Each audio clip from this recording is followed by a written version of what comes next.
Hello Manchester Academy, Miss Tregelles here today for the final reading of When They Call You a Terrorist, a Black Lives Matter Memoir by Patrisse Cullors and Asha Bandele. Last week Mrs. Green was reading to you Why I Am No Longer Talking to White People About Race, and we're carrying on the theme of Black Lives Matter books and texts this week.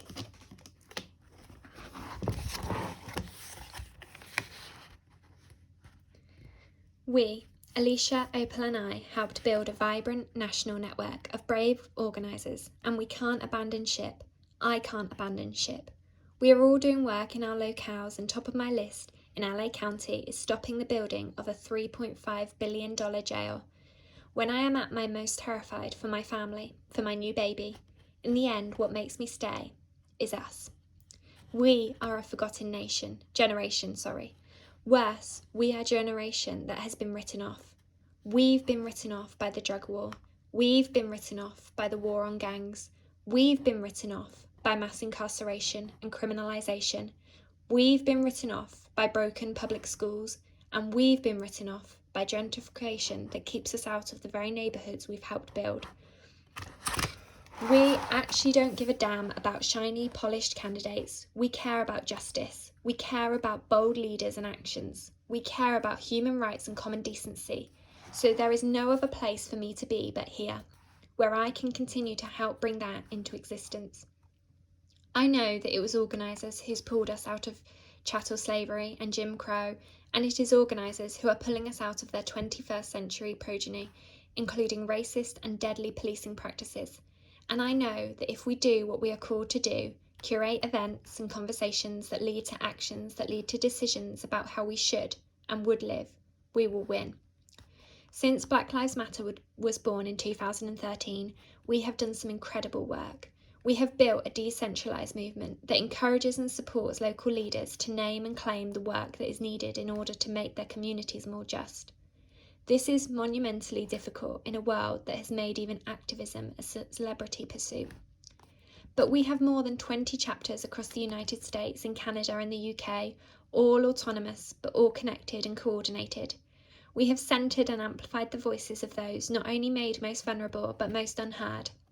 And even as they are on the front lines at every hour and in every space, Black women, all Black women, we have created space for us to finally be unapologetic about who we are and what we need to be actually free, not partially free.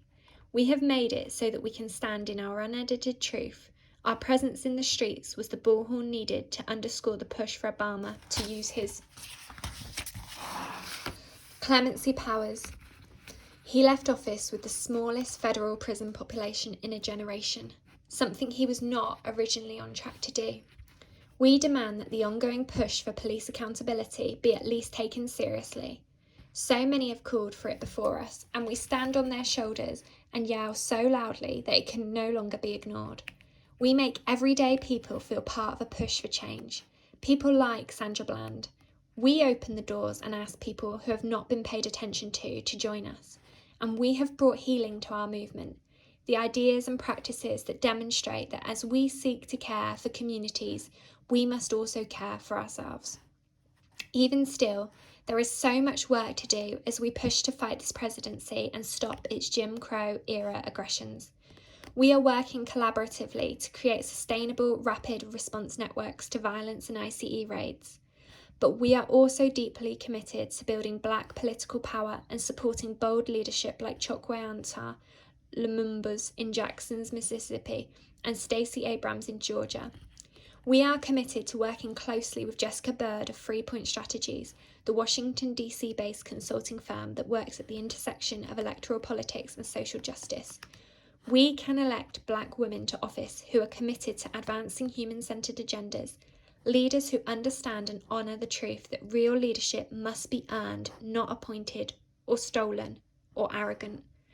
Across our network, we are devoted to pushing for and realising bail reform, and perhaps closest to my own heart, we are envisioning and creating a new movement culture in which we care for the humanity of the people we're fighting for and with, recognising that we are working with, and many of us are ourselves, some of the most traumatised people in the United States. The BLM network has health and wellness directors dedicated to ending toxicity in our own organisations. We have a responsibility to do better by people than simply telling them at the point of burnout to go rest and renew and then come back to the same toxicity that depleted them. We, Black people, die younger and more frequently from diseases we can avoid, and given that the rest of our culture seems hell-bent on attacking our immune systems, we have to do better. What kind of food are we serving at conferences? Are we providing time throughout the workday to get people up and moving? Are our organisations paying the least while demanding the most from people who we know are too committed to say no or ask for more, to ask for what they need and deserve?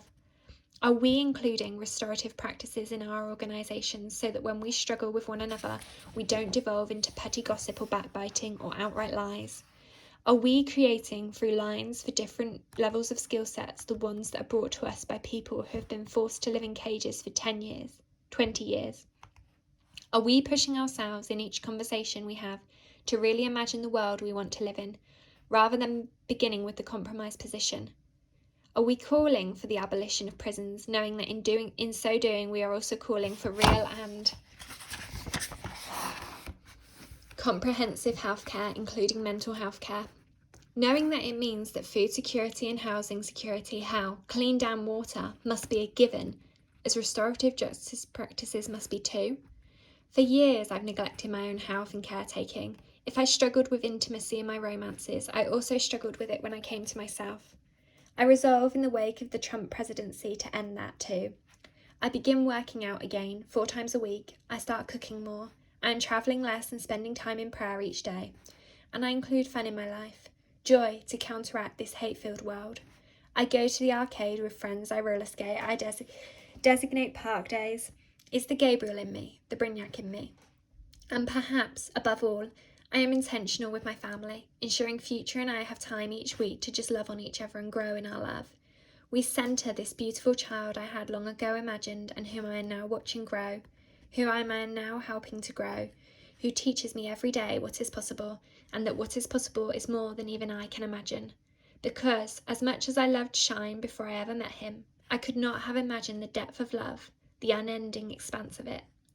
And if ever someone calls my child a terrorist, if they call any of the children in my life terrorists, I will hold my child, any child, close to me, and I will explain that terrorism is being stalked and surveyed simply because you are alive, and terrorism is being put in solitary confinement and starved and beaten, and terrorism is not being able to feed your children despite working 3 jobs, and terrorism is not having a decent school or a place to play.